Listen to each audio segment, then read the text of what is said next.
ॐ प्रपन्नपारिजाताय स्तोत्रवेत्रैकपाणये ज्ञानमुद्राय कृष्णाय गीतामृतदुहे नमः. Pranams everyone. We are in chapter 5, Sloka number 18.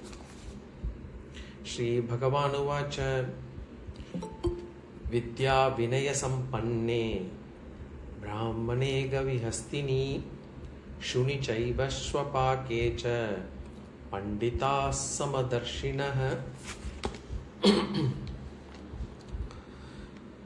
So Bhagavan is talking about Jñāni. He was talking about Jñāni earlier.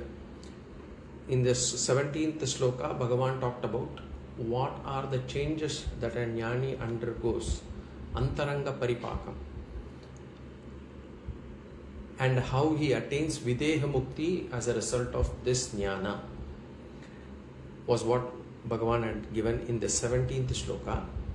Now in this 18th Sloka, Bhagavan is giving Atma Jnana svarūpa-dṛṣṭi. Atma Jnana, what is the nature of Atman? That is Atma Lakshana. Atma Jnana svarūpa-dṛṣṭi is what is the nature of a person who has this jnana. How does his vision look like, or what is his vision? What is the vision of a Jñāni? And Jñāni is referred as Panditaha in this Sloka. And Bhagavan says a Jñāni has sama-darśinam. Sama-darśinam means, now the question is, what is sama-darśinam?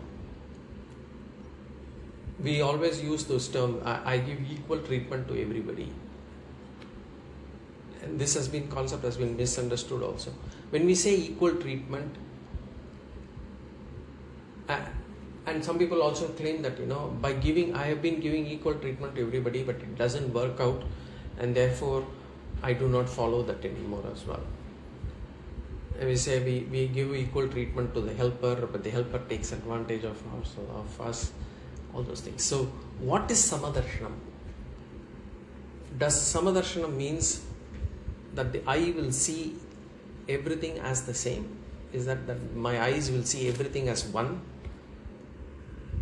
If that is what is sama-darśinam, then we should be, if the eye starts seeing everything as the same, then we should go to and see an eye doctor. Bhagavan does not call that out as sama-darśinam. And neither does Bhagavan says that we should treat all beings, all the things that in the world as in the same manner.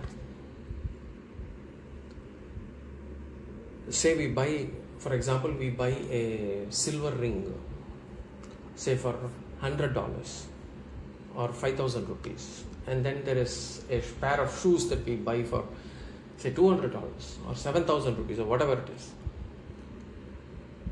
Normally we keep the silver ring in the locker, right? But where should the shoes be kept? Whatever be the price of the shoes, it can be only kept in the place where it is being made for. And the shoes have to be worn on foot only. Just because the shoes are expensive, we cannot carry them on our head. The same way, things and people, they cannot be treated equally.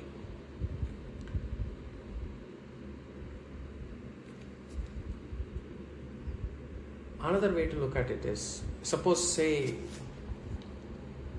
a person owns a dog, and the dog is very friendly and loving towards the owner, and the dog sees another human being coming into the house. As far as the dog is concerned, both are humans, but one human it does not allow inside the house, and the other human, when it comes, it actually welcomes that person in. Although the dog's eyes have shown human only in both these cases, but it behaves differently in these cases. So what is the reason for difference in the behavior? The eyes have one darshanam, or the eyes give you one vision. There is another vision that the dog has, which is on its intellect. With respect to intellect, it has been able to see that this human is different from the other human. One human is about whom I know, one human is I don't know. In the same way for us also, we have drishti dvayam. We always have two drishtis, one through the eyes and the other is the buddhi behind the eyes. So we have a chakshushu drishti and buddhi-dṛṣṭi. And the eyes will show things as they are. Red is red, blue is blue. It will not show them as same. And Bhagavan has created the eyes for us to see the difference only. He has not made the eyes to see the sama-darśinaḥ. The opposite of sama-darśinam is viṣhama-darśinaḥ. But behind the eyes, we also see from the intellect. That is called as antaḥkaraṇa-dṛṣṭi. Antaḥkaraṇa-dṛṣṭi is the real dṛṣṭi. And as far as the eyes are concerned, the eyes are just a way, a dwaram to see the objects. So when Bhagavan talks about sama-dṛṣṭi here, what does he mean? What does he mean by sama-dṛṣṭi? For us to understand that, first we should be very clear on what he does not mean. So Bhagavan is not talking about the physical eyes. The eyes cannot see everything as the same. They will always register difference. So Bhagavan is not saying that in vyavahāra, in worldly dealings, everything should be treated equally. That is not what Bhagavan says. Practical knowledge requires us to place things and people in their proper place. For example, we don't discuss things, certain subjects, in the same way with a driver or helper as much as we do it with our close friend.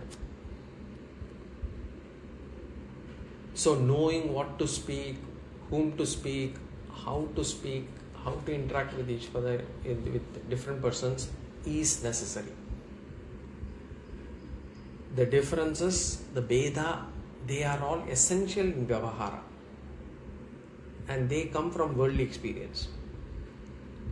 So Bhagavan is not talking from a vyavahāric standpoint. He is speaking of, but he is also speaking of the vision of the intellect, buddhi-dṛṣṭi. Now that buddhi-dṛṣṭi, that can be again seen in two ways. One is pratīti-dṛṣṭi, the other one is svarūpa-dṛṣṭi. Pratīti-dṛṣṭi, svarūpa-dṛṣṭi. What is pratīti-dṛṣṭi? When the importance is given to the name and form, nama-rūpa, then it is called as pratīti-dṛṣṭi. It's called as perceptual vision. That which is perceptible to the eyes is called as pratīti-dṛṣṭi. Then svarūpa-dṛṣṭi is when the importance is given to the adhishthana, the underlying reality, then it is called as svarūpa-dṛṣṭi. The tattva behind the objects is called as svarūpa-dṛṣṭi. How to understand pratīti-dṛṣṭi and svarūpa-dṛṣṭi? We'll take an example. Suppose there is a lion's statue which has been made of wood, or an elephant statue which has been made of wood. Now a child, say about 3 years old or 4 years old or 5 years old or whatever, that can see that and either can get afraid of that or will come and play with it. It depends on the child. But what is the pratīti of the child? What is perceptible to the child? It is the form. For it, it is either an elephant, lion. It sees that as an animal. But what about the dṛṣṭi of others? For us, we have svarūpa-dṛṣṭi. For us, it is made of wood. It is teak wood or rose wood or whatever it is made of. So that is the difference between pratīti-dṛṣṭi and svarūpa-dṛṣṭi. Another example is, for example, we go to a jewelry shop, and when we want to purchase any, say, a necklace, we get enamored only with the design. We only look at the different designs. The underlying is gold, whether it is this necklace or that necklace. So for us, we have pratīti-dṛṣṭi. For the shopkeeper, he looks at the weight. For him, he has svarūpa-dṛṣṭi. Some people give their old chain, old necklace to their jeweler and get that changed to the current new design. Just a change of name and form. So why? Because the focus for us is on the nama-rupa. Our dṛṣṭi is pratīti-dṛṣṭi instead of adhiṣṭhāna-dṛṣṭi. So that is the difference between pratīti-dṛṣṭi and svarūpa-dṛṣṭi. Now what is samatvam? Bhagavan says sama-dṛṣṭi, samatvam. Samatvam here means one must sacrifice, or one must renounce, or one must give up the nama-rupa. One must give up the nama-rupa through heart. We cannot cover everything and say it's all the same. We have to give that up through knowledge, jñānī. And we will have to rest our vision on the svarūpa. Then it is called as adhiṣṭhāna svarūpa-dṛṣṭi. That is what is known as svarūpa-dṛṣṭi, adhiṣṭhāna svarūpa-dṛṣṭi, samatva-dṛṣṭi, sama-darśinaḥ. Now, how do we do that with regards to this universe? With respect to the gold and necklace and chain and ring, I can actually understand that. How do I understand the universe to be one and the same? For that, we have to use knowledge. And here, what we have to understand is the entire prapancha, the entire universe is made of the three guna maya. It is made of maya. The world is an effect of maya. Maya karyam prapancham. And maya itself is nothing but three gunas: sattva, rajas and tamas. Somebody asks, what is maya? Maya is nothing but sattva, mixture of sattva, rajas and tamas. And maya is mithya. It does not have any existence. Maya is only the nama and rupa. Maya does not have any separate existence. It is not that Maya is different from Brahman. There are no two things. There is only one thing, which is Brahman. And Brahman has this Maya which is capable of superimposing itself. So these three gunas, they have superimposed themselves on this Brahman. The Maya itself, as I said, it's not different from Brahman. The Maya is inseparable from Brahman. Some people have this feeling that I will get this Brahma-dṛṣṭi or Brahma, I can get understanding one day when I am able to separate Brahman from Maya. And I am saying all these things are Maya, this alone is Brahman. That will never happen. Maya is inseparable from Brahman. It is just like the snake which is imagined on a rope. The snake is inseparable from rope. I cannot split, this is snake, this is rope. There is no distance between snake and rope.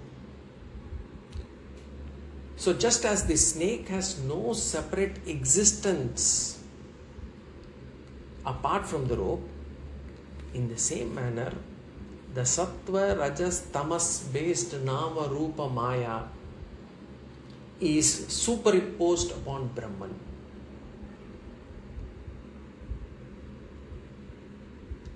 And so, we can see the world in two ways. We can see the universe in two ways. One, we can see the name and form, the different names and forms in this universe, and we can take them as real. We can take everyone and everything as real and live our life based on that. That is pratīti-dṛṣṭi. That is samsari-dṛṣṭi.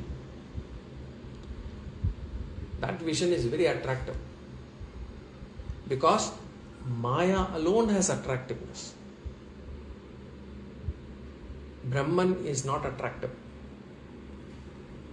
What is attractive is Maya. So whenever we see something that is attractive, we must be careful. We know that we are actually dealing with Maya then. That is Maya. So what does this prapancha do? What does this world do? The world makes itself attractive. It makes itself attractive to the sense organs. It makes itself attractive to our intellect, to our mind. And what happens to us? Through our senses, we evaluate these appearances and we say, these are real. This is truth. This is Satyam. And because we see them as Satyam, and because we see them as different, now comes our feelings, our emotions, our attitude. We like something, we don't like something. And from there, anger, fear, pride, jealousy, everything starts coming. Kama, krodha, lobha, moha, mada, matsarya. So we live in this mindset. This mindset is called as pratīti-dṛṣṭi. Now here in this Sloka, Bhagavan says, the Jñāni sees the object in the world something different. One version he has is the vyavahārika-dṛṣṭi, but he also has another dṛṣṭi. And he acknowledges, the Jñāni acknowledges that the Maya has created these differences. He understands that these differences are through the play of Maya, mixture of sattva, rajas and tamas. So he sees the differences, he is acknowledging those differences, but even as he understands these differences, he clearly knows that underneath all these differences, there is one undivided Brahman, on which all these differences have been superimposed. It's not that there is Brahman. When I lift the cover of Maya, I will be able to see Brahman. It is the same Brahman which is appearing as these differences. So, a Jñāni has Brahma-dṛṣṭi upon the prapancha. In this Sloka, if you look at it, Bhagavan does not mention Brahma-dṛṣṭi. He mentions sama-darśinam. Sama-darśinam is Brahma-darśinam. We say it's Brahma-darśinam because in the next Sloka, Bhagavan will clarify that. He will clarify sama-darśinam is Brahma-darśinam. So, sama here means Brahma-darśinam or Atma-darśinam. How Brahma-darśinam? One must see the adhisthana and understand that everything had been superimposed on that. Now, there is another thing that people say, another mistake that people make is that, a child and a jñāni are one and the same. They say, Kulandayum Deivamum Ondru, because both are able to see samam. A child does not have viṣhama-darśṭi. A child sees everything as samam. And a jñāni also sees everything as samam. And therefore, child and God are one and the same. Child and jñāni are one and the same. Now let us see whether they are one and the same. See, first we have to understand what is the difference between these two. Actually, one vyakyakarta, one commentator, one sampradaya guru, he raises this doubt.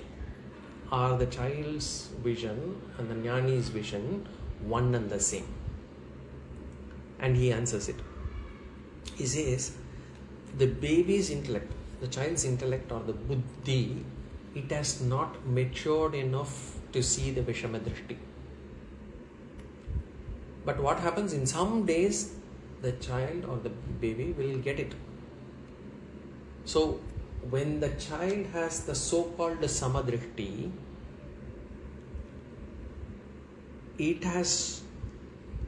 we have to understand, it has neither seen the adhisthana, nor it has the ability to distinguish the nama-rupa. So it is not able to see that there is actually an adhisthana. It is not able to see that there is actually a superimposition of nama-rupa. And it is also not able to see the differences in the nama-rupa.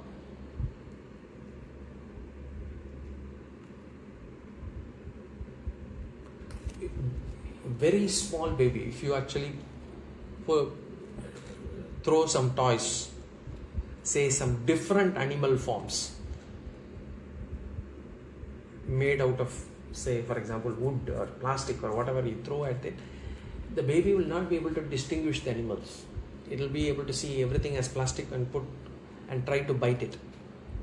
It will not be able to distinguish between a lion or a tiger or an elephant. Now, just because it has not been able to have this viṣhama-darśṭi, can we say it is able to have adhisthana-darśṭi and recognize all these toys as made of either wood or plastic? That's also not possible. No. Whereas for elders like us, we are able to see the names, we are able to see the different names and forms, and we are also able to have that single adhisthana view also. So a baby's drishti, it cannot be called as sama-dṛṣṭi. It is adrishti. It is not able to see anything. It is like us also, for us. Just because we are in a dark place and we see everything as pitch black, can we say that we have sama-dṛṣṭi? We cannot, because once the light comes, we will be able to see the differences. So, in the same way, a baby's drishti cannot be called as sama-dṛṣṭi. Jñānīs sama-dṛṣṭi, it comes from adhisthana jñāna. He has a clear understanding of adhisthana. Whereas a baby's sama-dṛṣṭi, it comes from ajñāna adrishti. It comes out of ignorance, it comes out of not able to see the differences. So, we cannot call a baby's drishti as sama-dṛṣṭi or sama-darśanam.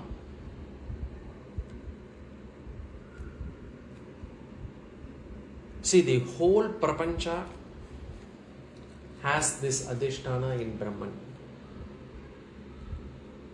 And Jñāni is able to see that Brahman in everyone, in everything. The superimposed name, form, he is able to remove those things through his knowledge. He is able to recognize them as vidya. It is not physically removing, or he will not have a special eyes to remove them also. But through knowledge, he will be able to remove them. Just like for us, if we are given different toys made of wood, we identify them all as wood. So with this understanding, let us go into the Sloka. What Bhagavan has done in this Sloka is, he has taken various viṣhama-padarśṭa, various different objects, and he says, a jñāni sees the one Brahman behind all these things. What has Bhagavan taken? Bhagavan has taken whatever comes in mind, a few objects from this prapancha, but with varying gunas, so that within these varying gunas, he says, a jñāni is able to see one sama-Brahman. That is the essence of this Sloka. Now if you go to the Sloka, vidya vinaya sampanne brahmane. Brahmane means in a Brahmin, in a person who belongs to Brahmana Varna.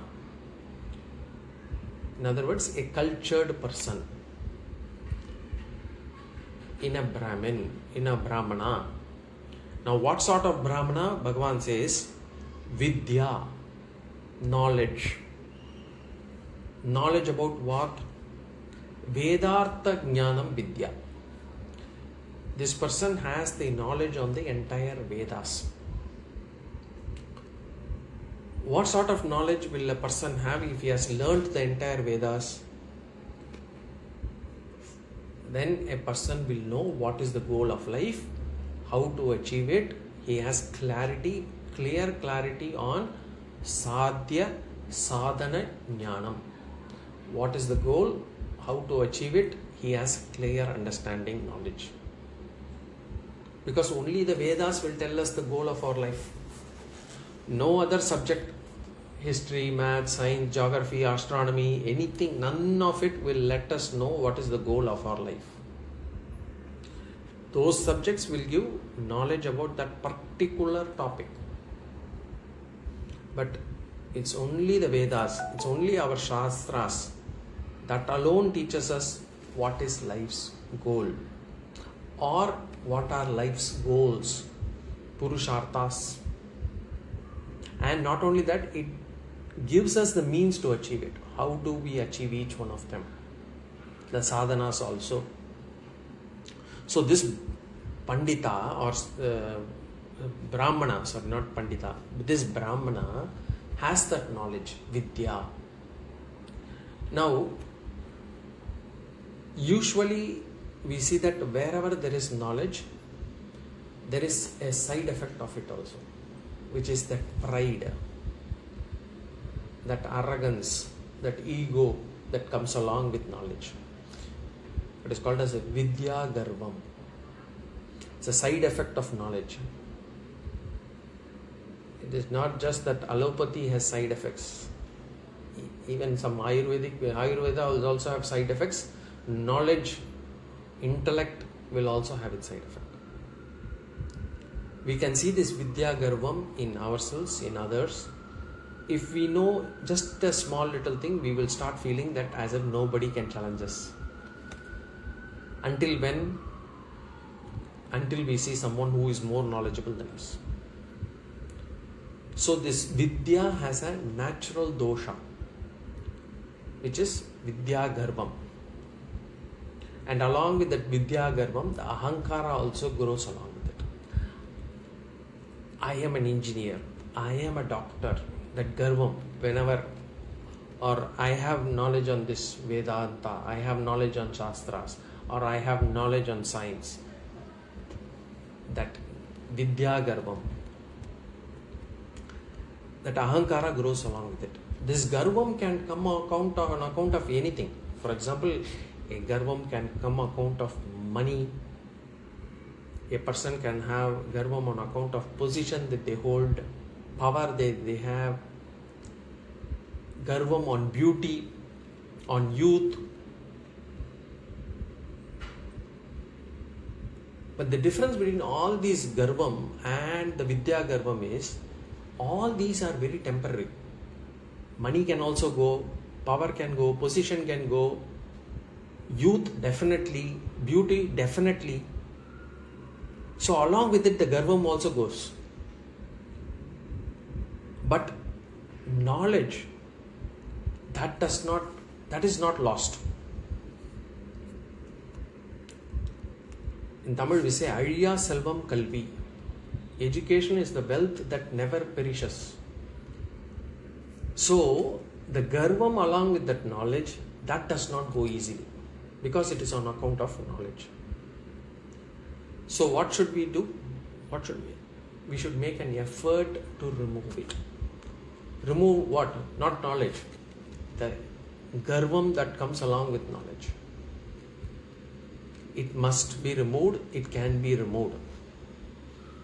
So here Bhagavan says, this Brahmana has got this knowledge, vidya, but he has also removed it. Vidya vinaya sampanne brahmane. This Brahmana has vidya, but along with it he has vinaya. Vinaya means humility. Amanitvam. We had seen in 13th chapter. Amanitvam, adambitvam, ahimsa, shanti, arjavam. Amanitvam. Humility. And not only that, he has not a little bit of humility or a little bit of knowledge. He has sampanne. Sampanne means who is rich, who has. So vidya vinaya sampanne brahmane. A Brahmana who is rich in knowledge and humility. Then, this is one person. Bhagavan talks about one person here. The next person he takes as example, or next thing that he has taken as example is Brahmane Gavi. Gavi means in a cow. Gauhu means a cow. Now, a cow is much respected in our tradition. A cow is considered to be a sattvic animal. Even animals can be classified as sattvic, rajasic and tamasic. A cow is considered to be a sattvic animal. That is why we do go puja. Go puja is part of our culture. And why we worship cow? Gava mangeshu tishtanti sarve devaha, we say in the sloka. Gava mangeshu tishtanti sarve devaha. All the devatas, all the devas are supposed to be in the body of the cow. That is why even in the village today, whenever they see a cow, they will do a pradakshina. Because pradakshinam to a cow is supposed to be equal to the pradakshinam of all the devatas. And therefore, the sattvic cow is taken as the second thing by Bhagavan. And why does Bhagavan enumerate all these things? A Brahmana, a cow, and few other things. We should all know that the purpose of all this enumeration is, Bhagavan is going to say, a jñāni will have sama-darśinam in all. Vidya vinaya sampanne brahmane gavi hastini.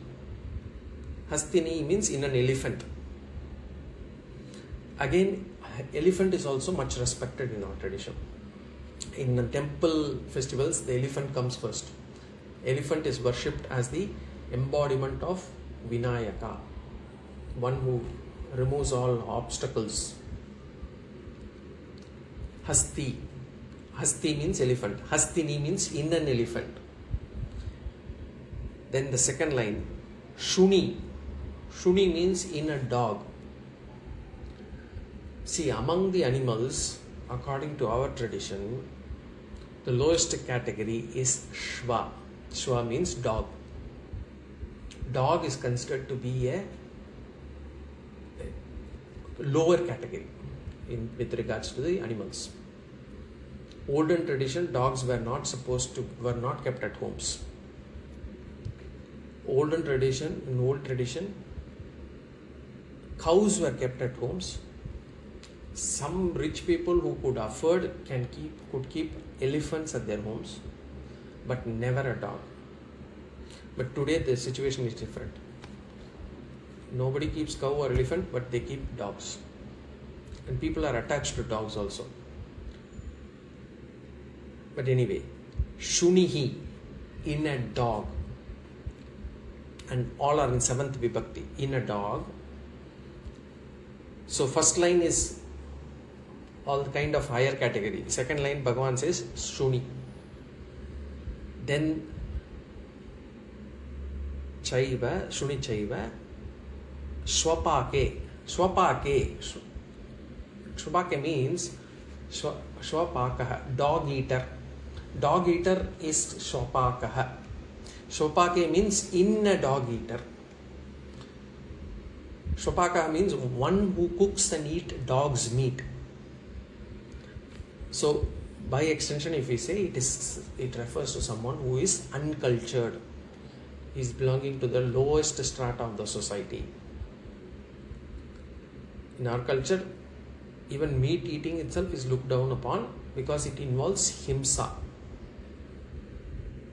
Shastra says, na mamsam khaditavyam na suram pitibiyat. One should not eat meat, one should not drink liquor. Shastras clearly say. Particularly for the one who has entered the spiritual path, such practices are discouraged. Meat eating is alcohol are called considered as tamasic karma, promoting tamoguna. Now, among the meat eaters also, among those who eat meat also, the dog meat eater is considered the lowest. So therefore, now in this spectrum, Bhagavan places the swapakaha at one extreme. At the other extreme is Brahmana, who by tradition stands for refinement and learning. So in between, Bhagavan covers all other things. So it's just an example. What Bhagavan says is basically whether it is at that extreme or this extreme, and everything in between, human, animal, even plants. And Bhagavan says, he declares that Jñāni sees Brahman equally in all of them. Panditaha sama-darśinaḥ. Panditaha sama-darśinaḥ bhavanti. The last part of the second line.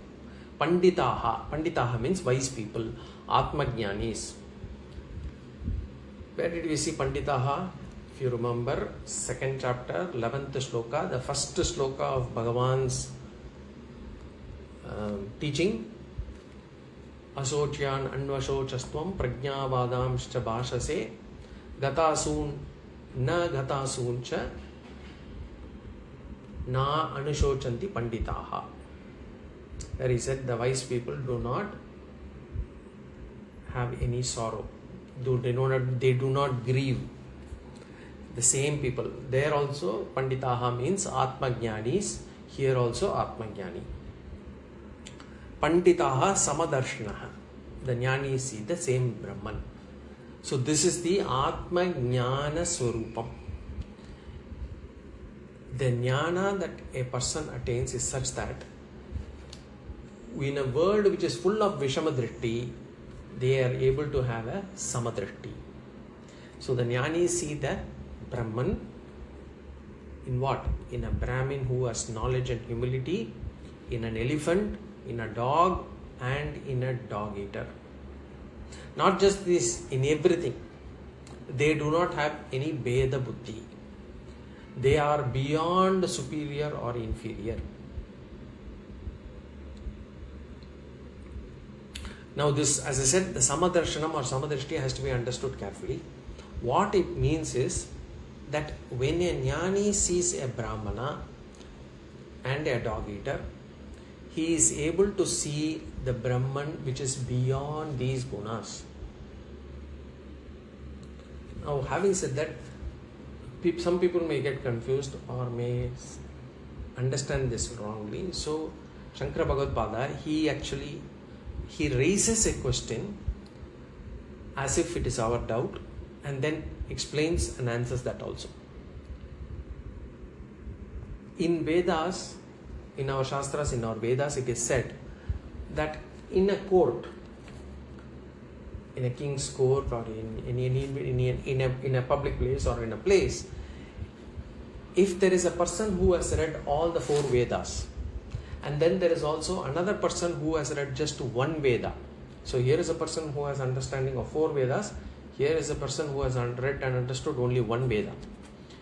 Now if the Yajamana, in that court it could be a king or the person who is the host, if the Yajamana treats both these persons, as in one who has read the 4 and the other who has read just one, if he treats them equally, then the Yajamana will get dosha, will get papam, dosha.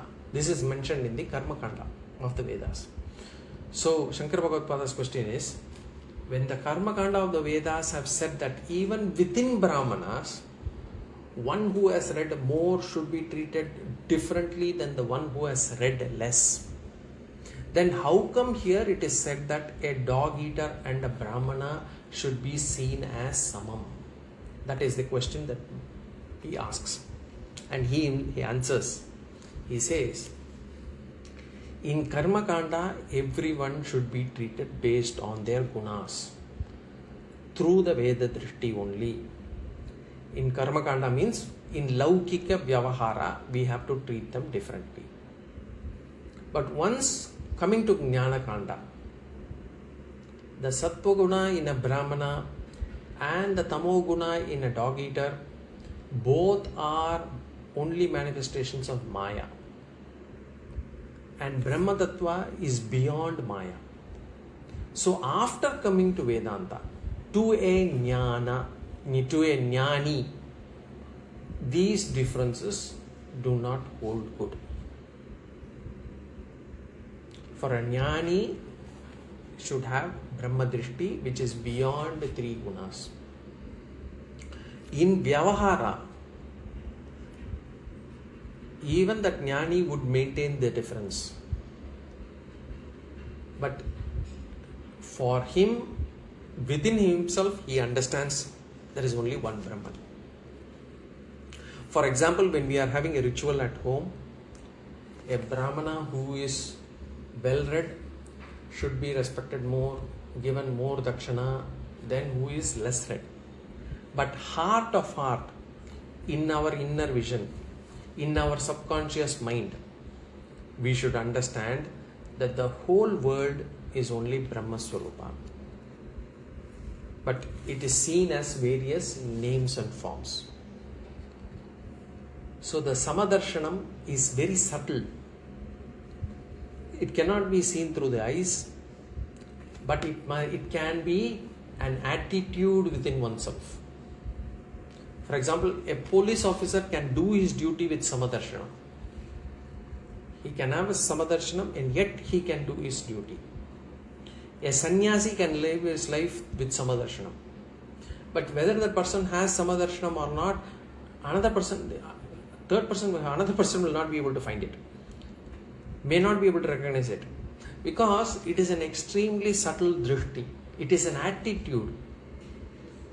It is a vision. The benefit of this dṛṣṭi is also very subtle. Because the benefit is of having that vision is that feelings like dvesha, hatred, immediate dislike will not happen. For us, when we see a person, immediately we get this feeling. I like this person.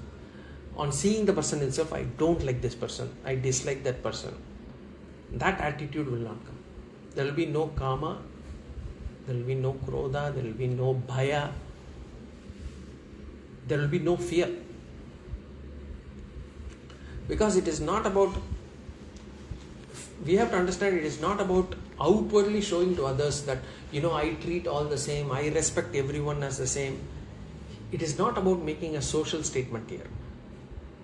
It is about an inner cognitive clarity.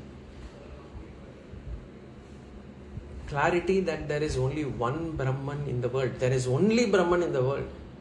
And everything else is nama-rupa that is superimposed on this Brahman.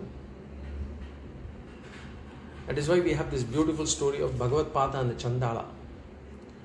When Shankara Bhagavad Pada, after his bath in Ganga, he saw a Chandala, and then instinctively his Sishyas asked him, the Chandala, to step aside. The Chandala asked a profound question. He said, whom are you asking to move? Annamayat annamayam chaitanyameva chaitanyam. He said, this body is made of food. Your body is also made of food. Annamayat annamayam. Which one are you asking to move? Or chaitanyameva chaitanyam. This consciousness in me from the consciousness in you. If it is at the level of body, all the bodies are made of food. All are equally perishable. If it is at the level of consciousness, there is only one indivisible consciousness everywhere. Is sarvagataha ekaha.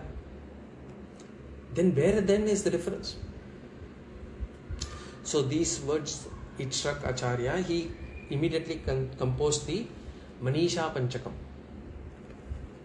He declared that whoever has this vision of oneness, whether it is a Brahmana or a Chandala, it is indeed his Guru. Chandalostu satu dvijostu gururi tesho manisha mama. Chandalostu satu dvijostu gururi tesho manisha mama. Whether he is a Chandala, whether he is a twice born Dvijostu means twice born Brahmana. Whoever has this knowledge of oneness, Manisha Mama, he is my Guru. Gurur Mama Manisha. This is my firm conviction. Manisha means conviction. So now with that mind, a Jñānīs has this sama-darśinam. Sama-darśinam is a background vision. It is always quietly running in the mind. It is not something to be expressed. Shankara Bhagavad also says in Viveka-Chudamani, he says, Bhavadvaitam sada kuryat kriyaya dvaitam na karhe chit advaitam trishulokeshu na dvaitam guruno saha. This is in Viveka-Chudamani. He says, Advaita is not for general practice. Advaita has to be in your heart. It has to be in your heart. It must be always in your heart. It must be always in your heart. Not in all, but must be in your heart always. It must be both ways. It has to be only in the heart and it must be there. But in action, we can never ignore differences. In vyavahāra, we will have to deal with the world as it deserves. We will have to follow Dharma Shastra. We will have to show respect. We will have to act accordingly. For example, a judge, he can be a Vedantin. He can be following Vedanta Shastra. He may be even a realized judge, as in he may be a knowledgeable Jñāni also. But he cannot say that both the victim as well as the accused, they are all ultimately Brahman. In the court, he cannot ignore Dharma. He must pass judgment according to the law.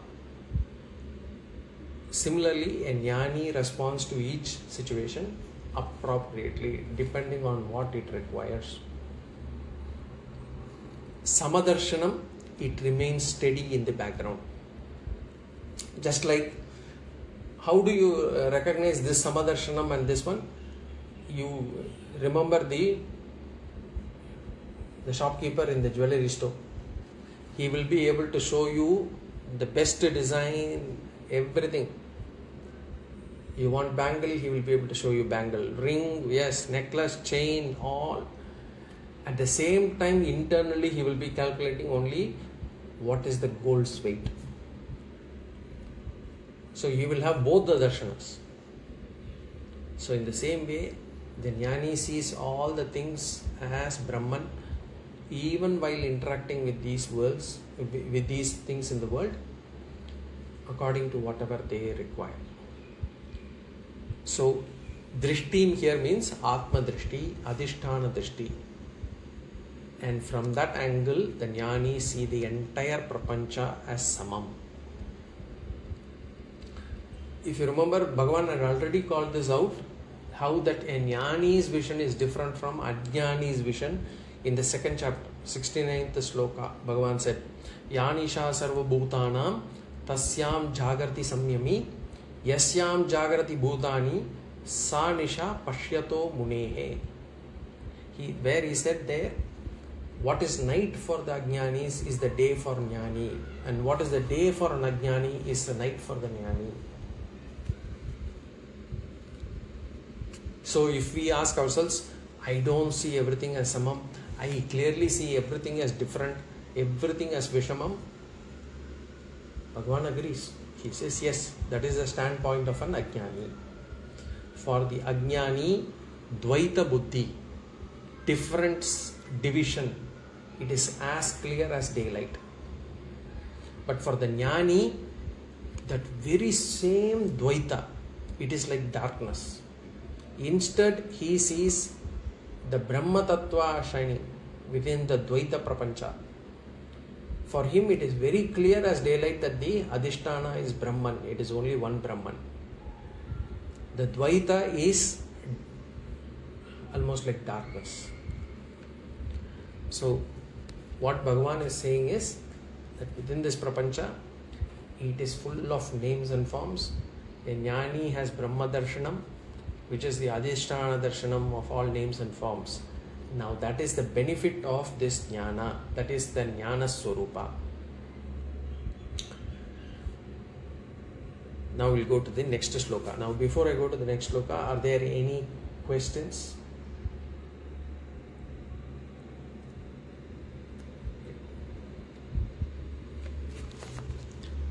Sloka number 19. Ihaiva tairjita sargah yesham samye sthitam manah nirdosham hi samam brahma tasmad brahmani te sthitaah. Ihaiva tairjita sargah yesham samye sthitam manah nirdosham hi samam brahma tasmad brahmani te sthitaah. So here Bhagavan talks about Jivan Mukti and Videha Mukti. Or in other words, the benefit of this jnana. Now we can say, what is the use of having sama-darśina? Can I not have viṣhama-darśina always? Why do I need to have this sama-darśina? Why can't I see things as what they are to me? Then Bhagavan says, only if you have sama-darśina, only if you are able to overcome this viṣhama-darśina, you will have, by having sama-darśina, you will have the benefit of it, which is Jivan Mukti and Videha Mukti. Jivan Mukti is happiness here and now, bliss here and now. Videha Mukti, no need to get reborn. No need to get reborn as any other animal, insect, plant, what, no matter, or in any other country, in any other place. Videha Mukti. So this we will see more in the next class. Om Purnamada Purnamidam Purnat Purnamudachyate Purnasya Purnamadaya Purnameva Vashishyate. Om Shanti Shanti Shanti. Harihi Om Shri Gurubhyo Namaha. Harihi Om.